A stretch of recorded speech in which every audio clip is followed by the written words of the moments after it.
Semuanya mulai.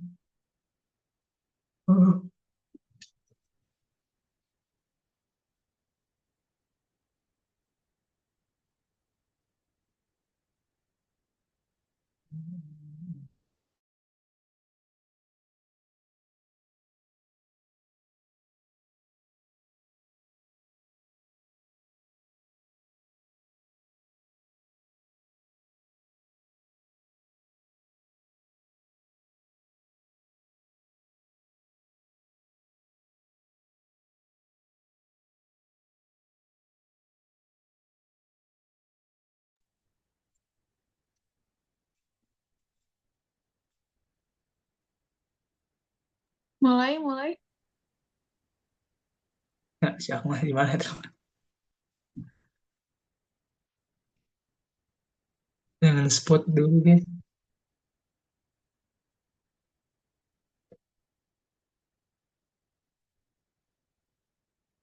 Caption A.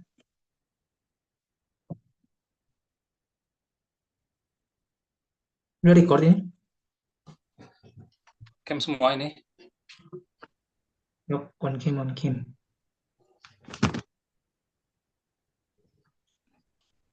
Viero udah record? Udah. Mulai langsung. Kita buka materi Ada lagi. layarnya nggak? Ya. Mulai ya. Mulai. Ayo. Mulai. Yuk. Bismillahirrahmanirrahim. Assalamualaikum warahmatullahi wabarakatuh. Okay, welcome to today's presentation. Welcome to today's presentation. In this presentation, we would like to talk about discourse and the law. And this is arranged by 4 of us, which are Akhmal, Naeni, myself, and Alghevira. Next slide, please. Okay, and this our team. The previous slide. There are 4 of us that would deliver the material. The first one is Akhmal, Viero, Maldini, which is going to deliver the first material. And the second one is Naeni, Siti, would be delivered the second material. And also the third is myself. I would like to continue the second material. And the last one is Alghevira, would be delivered the last material. Before we jump into the material, next slide, please. Okay, I would like to present the overview of this presentation. The first one is equality before the law. The second is disadvantage in court. And the last one is speech act in court. So without any further ado, let's move into the first material, which will be delivered by Akhmal. The time and screen is yours. Okay, thank you to moderator. Before I jump to the main topic, let's talk about what discourse and the law is.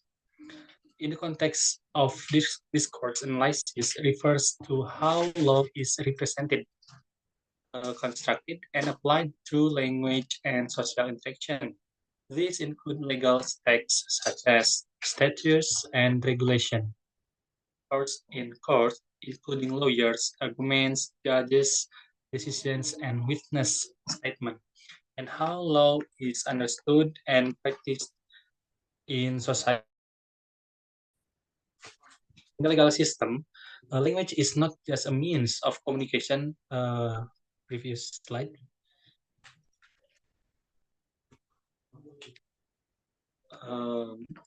In the legal system, language is not just a means of communication, also instruments of power. The way law are written and interpreted can reinforce or challenge social inequalities. Therefore, legal discourse analysis focus on how legal language is used to shape and regulate the behavior of individuals and groups in society. Next slide.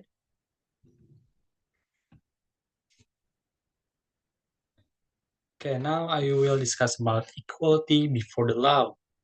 The principle of equality before the law states that all individuals should be treated equally before the law without discrimination based on race, gender, social status, or other factors. This principle is enshrined in various national and international legal documents, such as the International Covenant on Civil and Political Rights. Then, the principle, previous slide.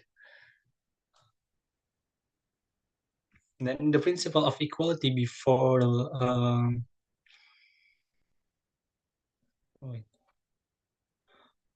however, in practice, there are many factors that prevent this equality from actually happening. For example, is the penal system where the same fine maybe light for the rich but very heavy for the poor. Jadi maksudnya sistem hukuman di mana denda yang sama akan mungkin terasa ringan bagi orang kaya tetapi sangat berat bagi orang miskin. Nah, itu adalah pada kenyataannya gitu. Praktik pada kenyataannya banyak faktor membuat kesetaraan ini tidak benar-benar terjadi. Itu adalah salah satu contohnya. Next slide.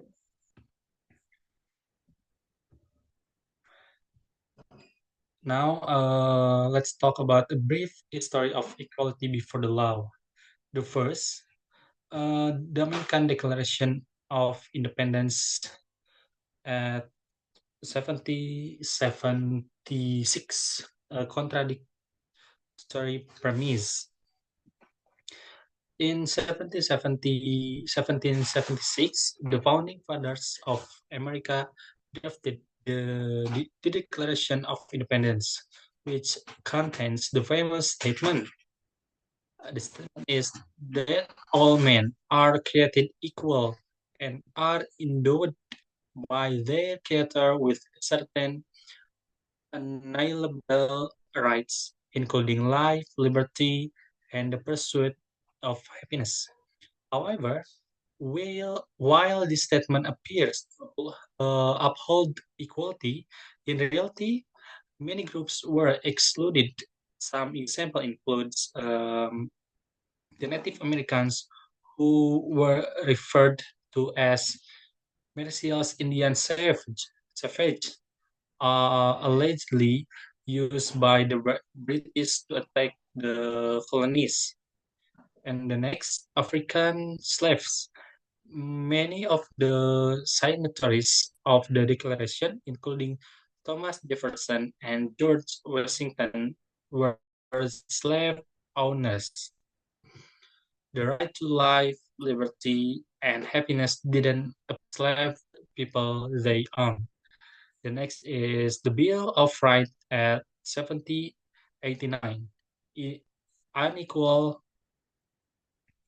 Unequal protection of rights. In 1789, the Bill of Rights was enacted to guarantee that no individual could be deprived of life or liberty without due process of law. However, in reality, slaves were not considered human beings with rights, and therefore they remained unprotected by this law. Although slavery was eventually abolished in 1865, legal injustice against Black people continued, especially in the southern United States. And the last development and contemporary challenges. Although the principles of equality before the law has become a standard in many national constitutions worldwide, challenges still persist.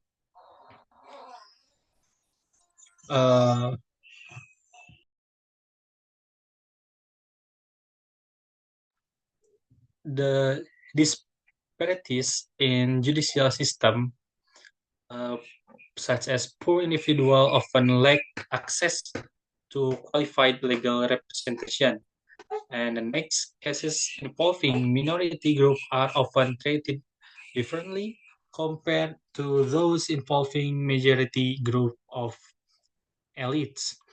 And the next is gender discrimination.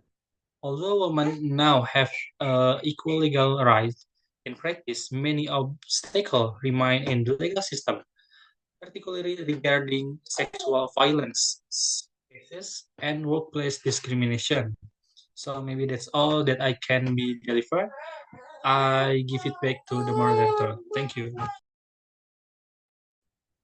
Okay, thank you, Akmal, for delivering your presentation.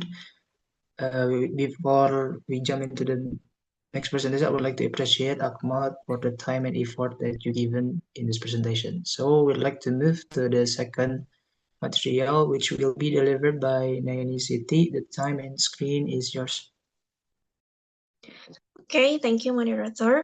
So here I want to talk about disadvantage in court. The legal system is often unfair to certain groups, especially those who are not legal professionals, such as lay people, children, and those from different social and cultural backgrounds. Next slide. Okay, first, the first is children. Children are often asked to give testimony in court, but they are in a very difficult position for several reasons. The first point is difficulty understanding question. In an experiment in Australia, children aged 5 to 15 were tested to understand questions posed by child counselors, teachers, and lawyers. They understood almost all questions from counselors, about 80% from teachers, but only 60% from lawyers.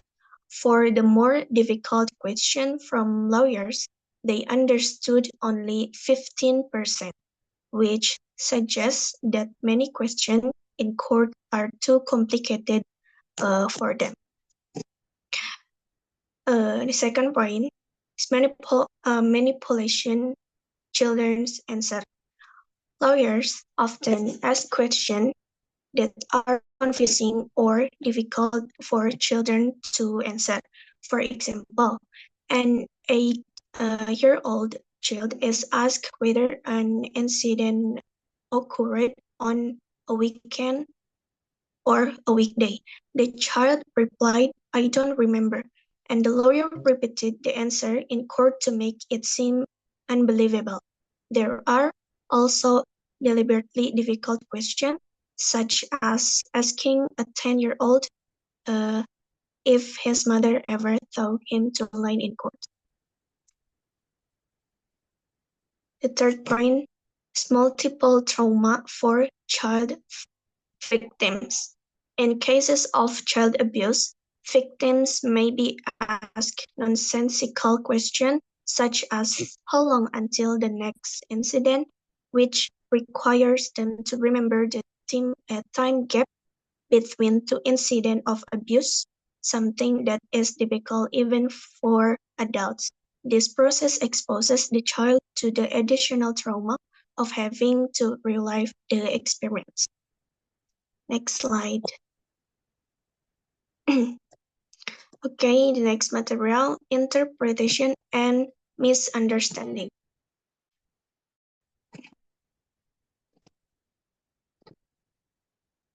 The legal system often misunderstands the language used by defendant or witnesses.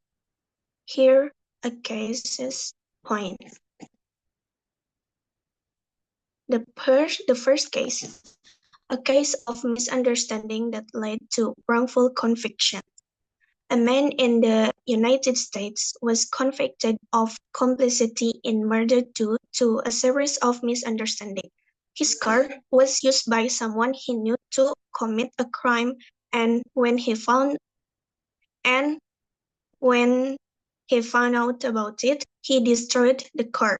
While talking to the police, he admitted that his car had been used but asserted that he had no prior knowledge that it would be used for murder. A policeman later falsely reported that the man had admitted to knowing of the crime beforehand, causing the court to believe that he was involved. The next point, language and dialect can lead to misunderstanding.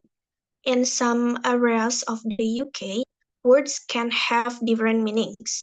For example, the word borrow can mean lead in some dialects.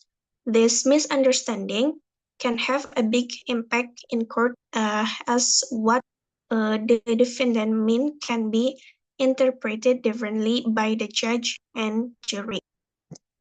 The last point, direct Bentley case, 1952, misinterpretation of statements. Derek Bentley, a 19-year-old man, was sentenced to death because a 16-year-old teenager he was with shot up at police. The main evidence was the claim that Bentley said, "Let him have it, Chris," which the court interpreted as an order to shoot. In fact, this statement could also mean hand over the gun, Chris, but the court chose the more incriminating interpretation. Okay, that's all from me. I'll give it back to the moderator. Okay, thank you for Naeni Siti for delivering your informative presentations. So would like to continue this discussion by myself. Okay, next slide, please.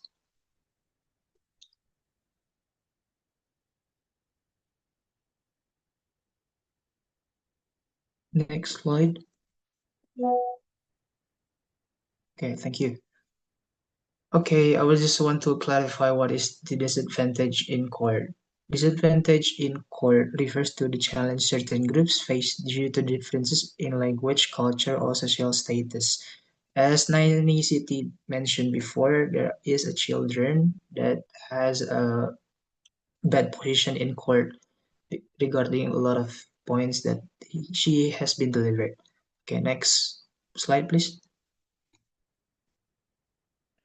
Now we move to the third component, which is sociocultural variations.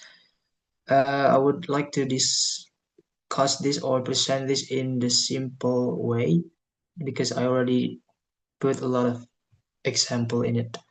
So the first one I would like to give the definition at first. Sociocultural variation refers to the differences in communication style.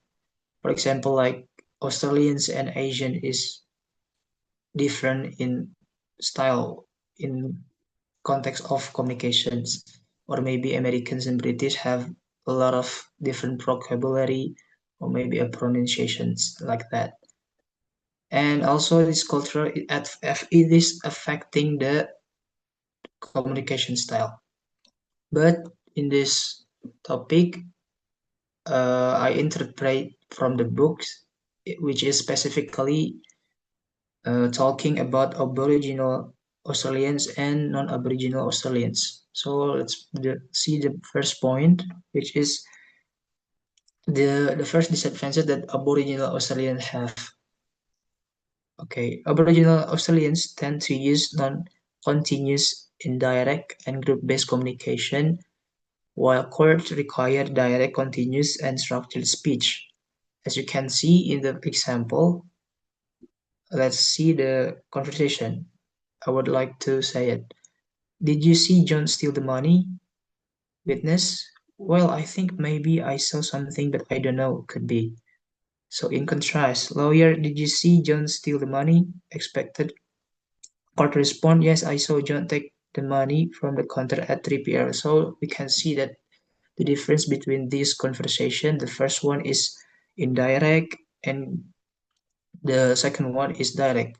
You can see the difference. There are a lot of emotional things in the sentence in the first conversation, while in the second conversation, it is fact based, but it also fact can be manipulated, but he said straight away.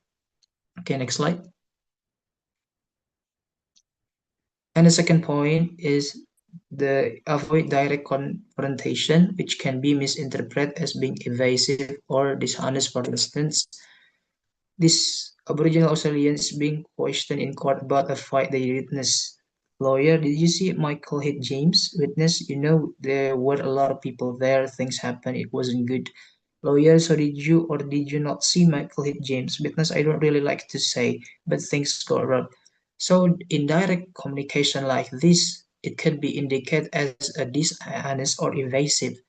It means that he doesn't want to be asked or he doesn't want to involve in the case of things.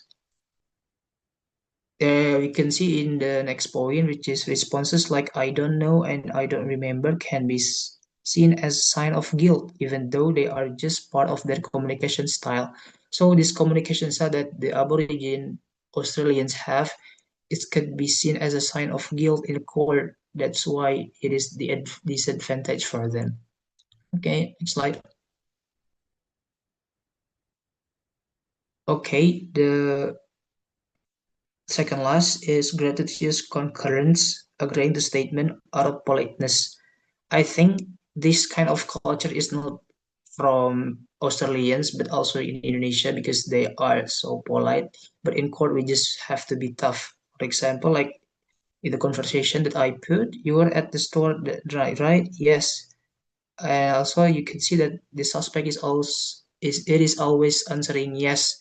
It indicates that the suspect is don't wanna be involved in the case, and also they are trying to be polite as can be, so the police can respect him, or he wants to be seen as a respectful person. So this understanding creates serious disadvantage, making it harder for Australians to defend themselves fairly in court. So the point is we have to be straightforward in the court, that we have to say the facts instead of being doubtful.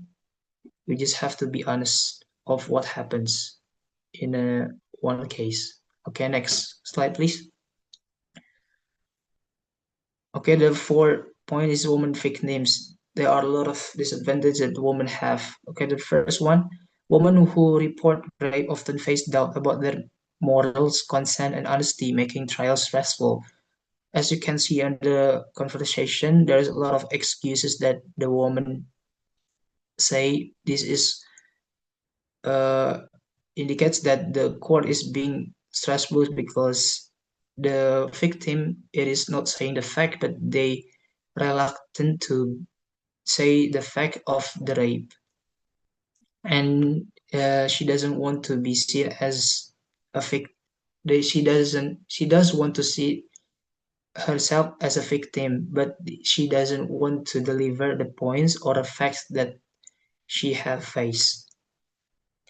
And also many avoid reporting rape because the conviction rate are low. There are only 5.6% in 2004, because it is a long time ago, but I think it is logical that woman doesn't want to report because maybe they can be seen as a suspect. Okay, next slide.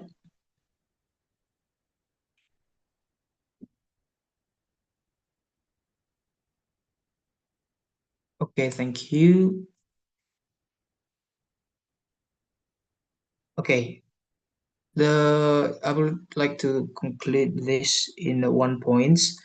Court follow the idea of a prototypical rape, meaning case that fit the stereotype young victims, trendy rapists, when attacked are taken more seriously. So if the woman is a young person and also the rapist is a stranger or making a violent attacks while raped, the court would take this case more seriously than the usual one. For example, like if the rapist is someone the victim knew, like a husband or a partner, courts often give much lighter sentence. So maybe the rapist would have a lighter punishment in the end.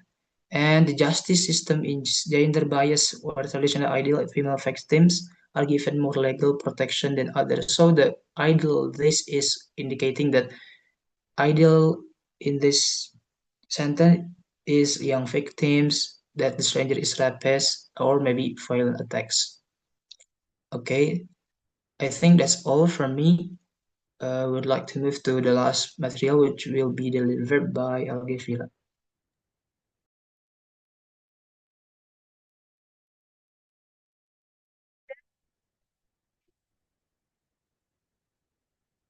Ada suaranya? Ada, Fir?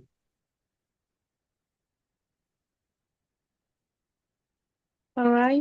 I will presentation about the Speech Act in court. Right. This is understanding Speech Act. In the context of a court-room Speech Act, refer to the action performed by individuals through their utterance.